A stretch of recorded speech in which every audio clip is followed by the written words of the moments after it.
எத்தனை பேர் இயேசு சீக்கிரமா வர்றாரு நம்புறீங்க? ஆமென்.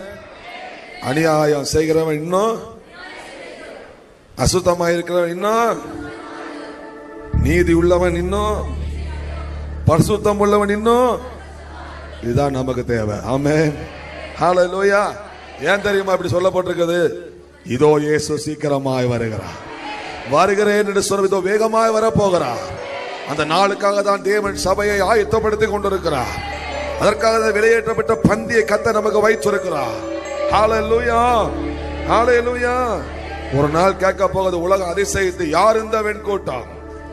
இவங்க எல்லாம் ரத்தத்தால கழுவப்பட்ட ஜனம் என்று எல்லாரும் சொல்லத்தக்கதாக அந்த வெண்கூட்டத்தில் நாம இருக்க போகிறோம். ஆமென். பந்திக்கு விலகி இருக்கிறவங்கள, வருஷ கணக்கா பந்தி எடுக்காம மனசை கல்படுத்திக்கிட்டு இருக்கிறவங்கள, இப்படி ஸ்தானத்தை இழந்து போயிடாதீங்க, மேன்மை இழந்து போயிடாதீங்க. ஆண்டவருக்காக எதை இழக்கணுமோ எதை விடணுமோ விடுங்க, அதை இழந்துடாதபடிக்கு. ஆமென். அநேகரோட முகங்கள் எப்படி கவலையா இருக்கு, பசி மயக்கம் போல இருக்கு. ஒரு நாள் நம்ம என்ன பண்ண போறோம்? இனி அவர்களுக்கு பசி இல்லை, இனி இவர்கள் தாகம் அடைவது இல்லை. ஆட்டுக்குட்டி ஆனவரே இவர்கள் என்ன செய்வாரு? மேய்ப்பார். ஆமென், ஆமென், ஹல்லேலூயா. அந்த நாள் தான் மெய்யான இன்ப நாள். ஆமென், ஹல்லேலூயா.